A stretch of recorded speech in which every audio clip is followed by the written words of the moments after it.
मुल्क की तारीख में पहली बार बैरून मुल्क पाकिस्तानियों ने एक माह में $4 अरब से ज़्यादा की रकम पाकिस्तान भेजी है, जो तरसीलाती ज़र का नया रिकॉर्ड है। वज़ीर आज़म शहबाज शरीफ ने बैरून मुल्क पाकिस्तानियों से इज़हार तशक्कुर करते हुए कहा है कि उन समेत पूरी कौम को अपनी मेहनत कश समंदर पार पाकिस्तानियों पर फ़ख्र है। रवा माली साल अब तक तरसीलात ज़र मजमूई तौर पर $28 बिलियन तक पहुँच गई हैं। हुकूमत बैरून मुल्क मुकीम पाकिस्तानियों को तमाम सहूलतें फराहम करने के लिए पुरअज़्म है। दूसरी जानिब governor State Bank Jamil Ahmed ने कहा कि रिकॉर्ड तरसीलात ज़र की वजह से रवा माली साल की तरसीलात ज़र $38 अरब रहने की तवक्को है। महंगाई बढ़ने की शरह में इजाफा होगा, लेकिन माली साल के अख्ताम पर तवक्को के मुताबिक महंगाई 5 से 7% के दरमियान रहेगी।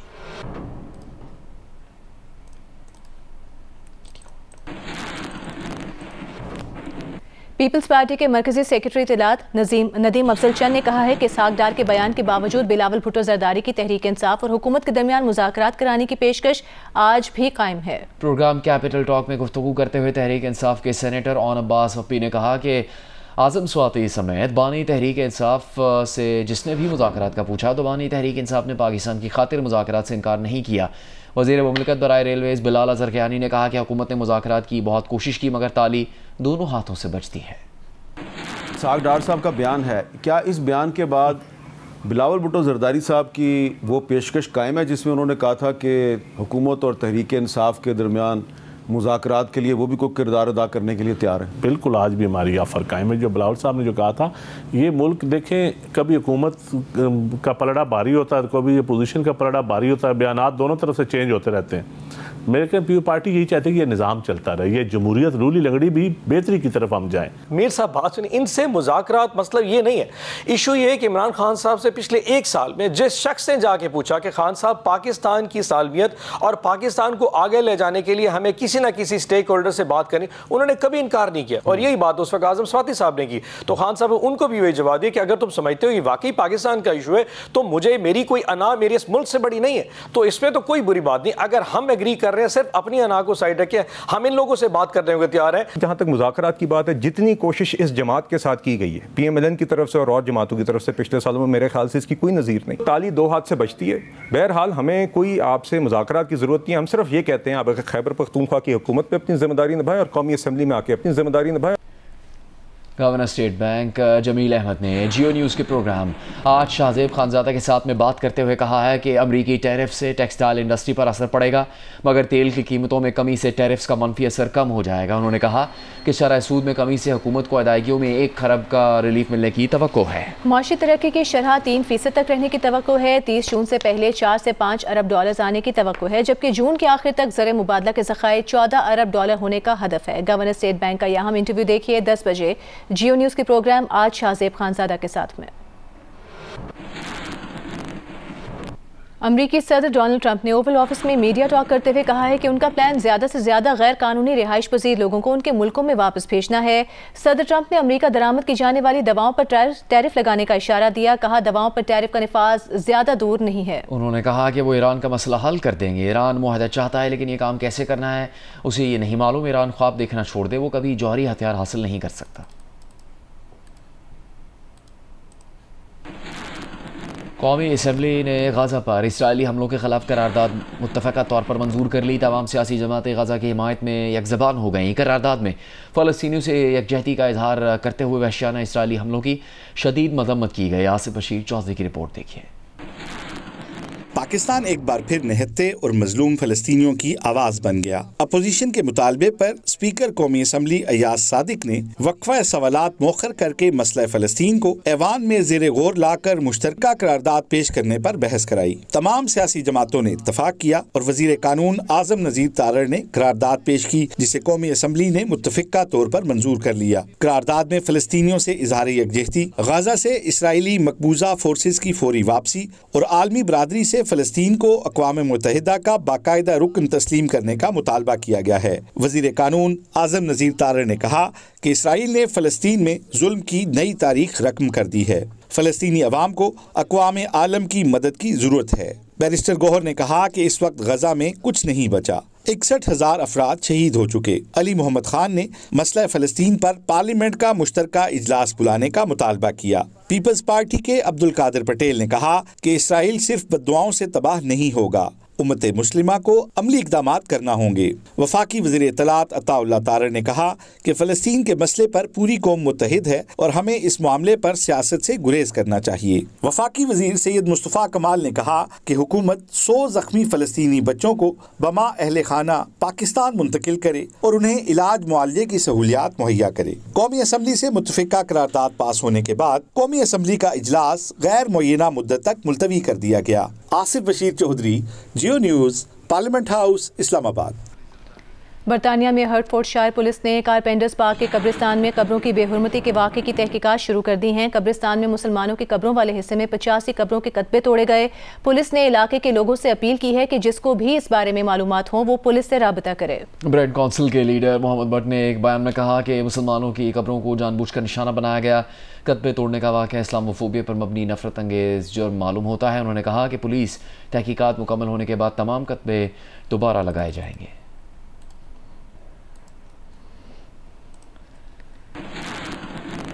भारतीय रियासत उत्तर प्रदेश के शहर मुजफ्फरनगर में हिंदू इंतहा पसंदों ने चोरी का इल्ज़ाम लगाकर मुसलमान लड़की पर तशद्दुद किया। अपना बचाव करती लड़की के सर से हिजाब भी उतार डाला। 20 साला लड़की बैंक से कर्ज की किस्त लेने आई थी। लड़की से बदतमीज़ी और मारपीट की वीडियो वायरल होने पर पुलिस ने मुकदमा दर्ज करके वीडियो में नजर आने वाले 6 अफराद को गिरफ्तार कर लिया है।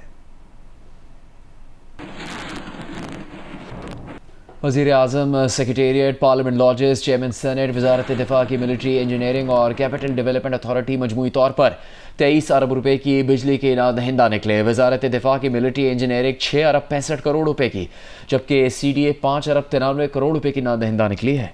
इस्लामाबाद इलेक्ट्रिक सप्लाई कॉरपोरेशन की दस्तावेज़ के मुताबिक वज़ीर आज़म सेक्रेटेरिएट पर आयस्को के 21 करोड़ 70 लाख रुपए निकलते हैं, जबकि चेयरमैन सेनेट ऑफिस बिजली के बिल की मद में 8 करोड़ 80 लाख रुपए का नादहिंदा है। पार्लियामेंट लॉजेस आयस्को को 12 करोड़ 70 लाख रुपए, जबकि वजारत दाखिला 24 करोड़ 40 लाख रुपए अदा करने की जिम्मेदार है।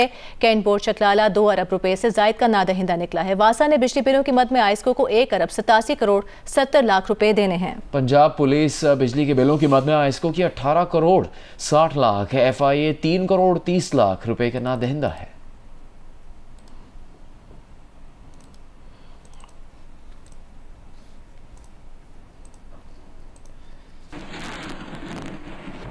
ब्रेक के बाद आपको बताते हैं chief justice of Pakistan justice Yahya Afridi ने जुडिशल कमीशन का इजलास 2 मई को तलब कर लिया। इजलास में मुस्तकिल chief justice Peshawar high court और बलूचिस्तान हाई कोर्ट के लिए जजेस के नामों पर गौर होगा। चीफ जस्टिस पाकिस्तान ने जुडिशल कमीशन के अरकान से 28 अप्रैल तक नामजदगियां तलब कर लीं।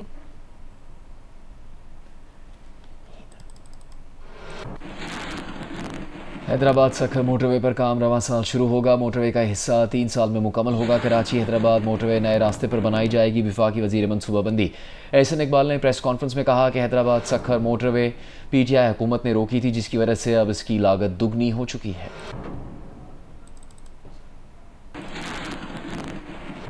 वफाकी वज़ीर सेहत मुस्तफ़ा कमाल ने अगले हफ्ते से पोलियो के मुल्कगीर मुहिम का ऐलान कर दिया। कहा, जिन इलाकों में पोलियो के कतरे नहीं पिलाए जाते वहाँ मुमताज़ सियासी शख्सियात और अकाबरीन पोलियो टीमों के साथ घर घर जाएंगे, लोगों को पोलियो से बचाव के टीके लगवाने पर कायल करेंगे।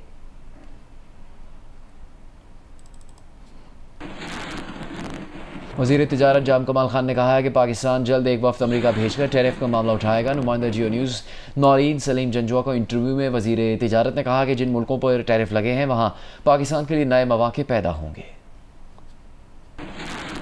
करंट सिनारियो जो US टैरिफ ने क्रिएट किया है बाकी मुल्कों के साथ, ये एक बहुत बड़ा चैलेंज मेरे ख्याल से पाकिस्तान के लिए नहीं बल्कि ग्लोबली है, एंड विद इन US भी tariff is a challenge for everybody, not only for us. पर एट द सेम टाइम हमारे लिए एक थोड़ा सा एडवांटेज है कि पाकिस्तान का जो ट्रेड बैलेंस US के साथ है वो कुछ बेहतर है।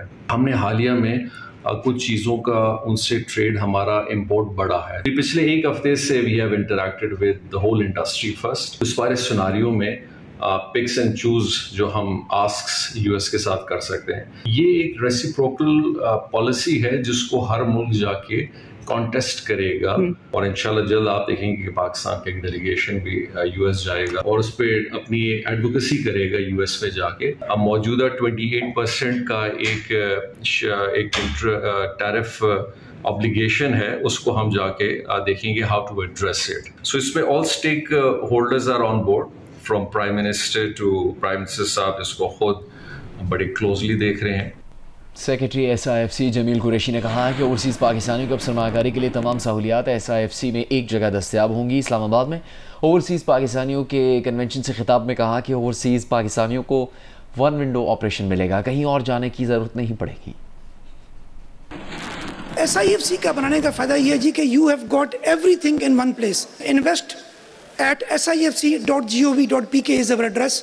आप हमें ईमेल कीजिए अपने प्रपोजल के साथ। I promise you you will get a response within 24 hours. हमारा प्रोसेस बहुत सिंपल है। It takes about a month or so for your projects to go through and ready for execution. हमारे पास सारे departments हैं, तो we will make sure वो आपका issue किसी डिपार्टमेंट से भी है, we will इंशाल्लाह get it resolved. हमारे पास ये अब SIFC का अपना वीज़ा है, तो if you want to come to Pakistan for business and all, तो please go to our website sifc.gov.pk और वहाँ पर आपको 6 महीने का वीज़ा, 3 महीने का, 1 साल का, 3 साल का, 5 साल का, whatever you want to choose, वो आप अप्लाई कीजिए। There is no waiting time. सऊदी अरब शाम के वर्ल्ड बैंक के कर्जे अदा करने का इरादा रखता है। गैर मुल्की खबर एजेंसी ने अपने ज़राए के हवाले से खबर दी है कि सऊदी अरब की जानिब से ये अदायगी शाम की तामीर नौ के लिए बैनुल अक़वामी ग्रांट्स के इजरा की राह हमवार कर सकती है। ऐसा हुआ तो ये शाम के लिए सऊदी अरब की जानिब से माली इमदाद का पहला वाक़या होगा। शाम के ज़िम्मे वर्ल्ड बैंक के तकरीबन $15 मिलियन के बकायाजात हैं, जिनकी अदायगी ज़रूरी है ताकि वर्ल्ड बैंक शाम के लिए ग्रांट्स मंजूर कर सके और दीगर मुआवनत फराहम कर सके। मीडिया रिपोर्ट का कहना है कि ये इस बात की अलामत भी हो सकती है कि खलीजी ममालिक की शाम के लिए हिमायत बिलाखिर अमली शक्ल इख्तियार करने लगी है। गुज़श्ता माह कतर ने उर्दन के रास्ते शाम को गैस फराहम करने के लिए मनसूबे का ऐलान किया था और वाशिंगटन ने इस मनसूबे की मंजूरी दी थी। खबर एजेंसी के मुताबिक सऊदी हुकूमत के मीडिया दफ्तर, वर्ल्ड बैंक के तर्जुमान और शामी हुकूमती एहलकारों ने फौरी तौर पर इस मामले पर तबसरा करने की दरख्वास्त का जवाब नहीं दिया।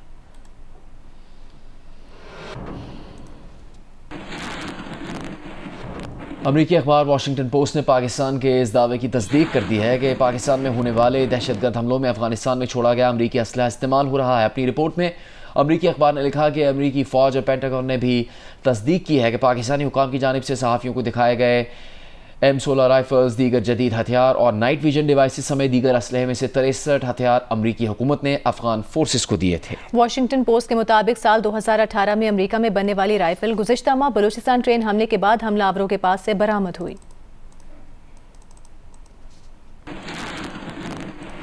अमरीकी सदर ट्रंप ने कहा है कि रूस और यूक्रेन के दरमियान जंग बाइडन की जंग की है और उनकी नहीं है, उन्होंने सदारत अभी संभाली है। सदर ट्रंप ने मजीद कहा कि अपनी साबिका मुद्दत सदारत के 4 साल में उन्हें इस जंग को होने से रोकने में कोई मसला नहीं था।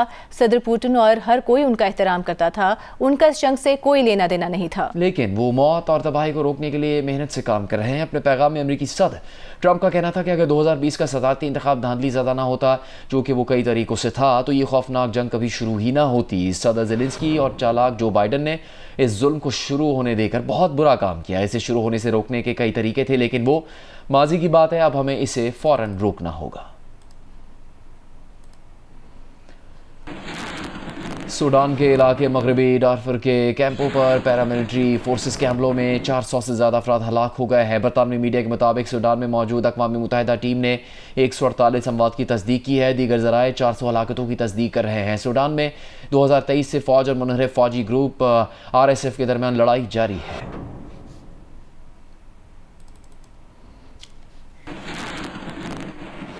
साल 2025 के इब्तिदा से ही फ्लू, नज़ला और बुखार की गैर मामूली लहर देखने में आई है। माहिरीन के मुताबिक इस साल वायरस की शिद्दत, मुद्दत और फैलाव पिछले बरसों से ज़्यादा है। तिब्बी माहिरीन के मुताबिक फरवरी में इन्फ्लुएंजा के केसेस की शरह सबसे ज़्यादा रही है। लाहौर की इंसदादी दहशतगर्दी अदालत ने खलील उर रहमान कमर के अगवा बराए तावान के केस में अमना अरूज, ममून हैदर और ज़ीशान कयूम को जुर्म साबित होने पर 7 साल कैद की सज़ा सुना दी है। हसन शाह समेत 8 मुलजिमों को अदम सबूत की बिना पर बरी किया गया है। खलील उर रहमान कमर को 15 जुलाई 2024 को तावान के लिए झांसा देकर अगवा किया गया था।